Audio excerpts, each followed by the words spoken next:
welcome back. In this Mexico City vlog, I will aim to not only show you beautiful places in Mexico City and my experience, but also give some kind of insight on historical and cultural aspects of these places. Firstly, we went to Tasco, located southwest of Mexico City in Guerrero State, which is famous for its silver jewelry making and Spanish colonial buildings. It falls under the classification of Pueblo Mágico, which is a title awarded by the Mexican government to specific towns in the country that are recognized for their unique cultural, historical, and natural importance. Following the fall of the Aztec Empire, Tasco transformed into a mining city, and by 1570 it emerged as a primary mining hub in New Spain, which, with different changes throughout history, made what it is today.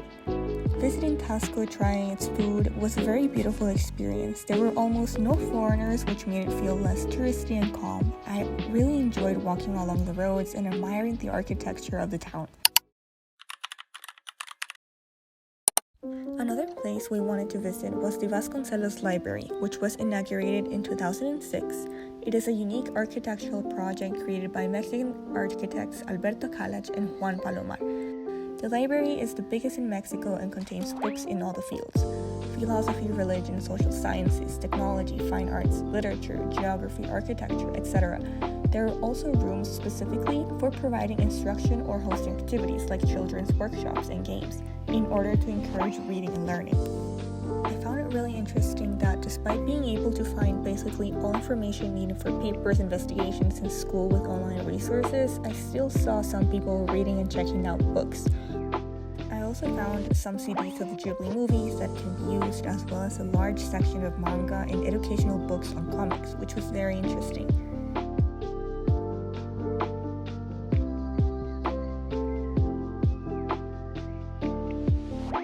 After the library visit, in the afternoon, we went to walk around Roma and ate churros for this very known chain that has very good cinnamon sugar churros, but they also offer churros without cinnamon and just sugar, which are still delicious.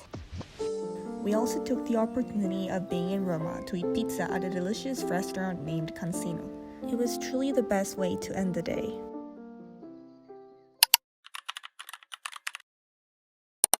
The next morning, we started a day filled with culture, history, and art because we went to 2 museums. In the morning, we went to the National Museum of Anthropology, established in 1964. The museum has 23 permanent exhibit halls. Archaeological displays can be found on the first floor, with ethnographic displays focusing on modern indigenous communities in the second floor. However, we did not know it was as huge as it was and had time to see the first floor only. Despite this, I would still return and go to see the second floor because it seems really interesting to learn about modern indigenous people.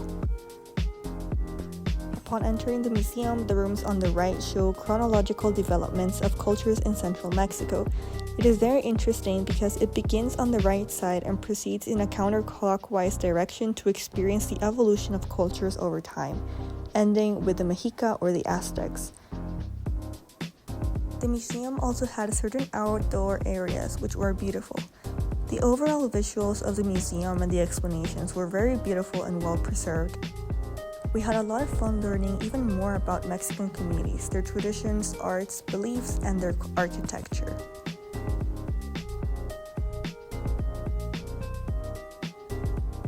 In the afternoon, we went to the Sumaya Museum, which has a large variety of different types of art and collections dividing into 6 floors. The architecture on the outside is also extremely outstanding and unique. Gold and silver pieces are displayed on the ground floor. There are also other vintage collections of different technology and clothing. Artifacts of Mesoamerican culture, including ceramic, shell, and stone pieces, can be found on the second level of the exhibit. The third section is for honoring old European and New Spain artists with paintings and sculptures. The fourth floor is dedicated to landscape, showcasing pieces by artists who travel around the world. The 20th century is the focus of the 5th level. Lastly, the display titled The Age of Rodin is located on the 6th floor. And to end the day, we went to a sushi and just Asian restaurant, which was delicious.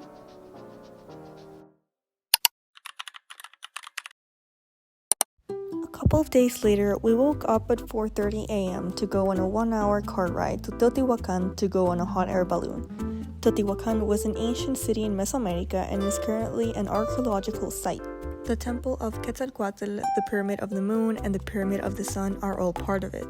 Hot air balloon rides started over Teotihuacan in the early 2000s and have since become a sought-after activity for tourists wanting to explore the ancient city.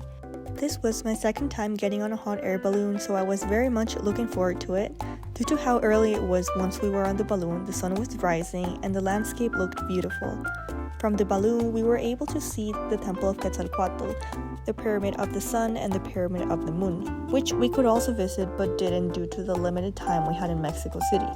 The construction of the Temple of Quetzalcoatl began in the 3rd century. Quetzalcoatl is simply put an Aztec deity who is known as the feathered serpent in Nahuatl. In relation to the Pyramid of the Moon and the Sun, the discovery of human and animal remains during excavations indicate that both pyramids may have been utilized for ritual sacrifices.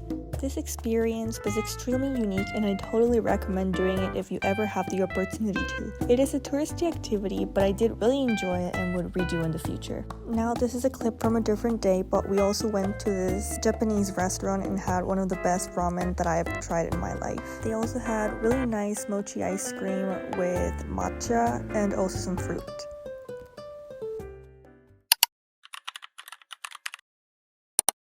On our last day in Mexico City, we started by going to San Angel, a historic district situated in the southwestern part of Mexico City. We had breakfast, including pan de muerto, and then we walked around the markets and the bazaar. The area features galleries showcasing traditional arts and crafts from various parts of Mexico. San Angel is famous for Saturday artisan market held at Plaza San Jacinto. There are also many museums such as the Museo Estudio Diego Rivera y Frida Kahlo. We also browse jewelry and accessories as well as crafts and decor. Everything was very lively and it was difficult not to stop and see every single shop or stand in the way.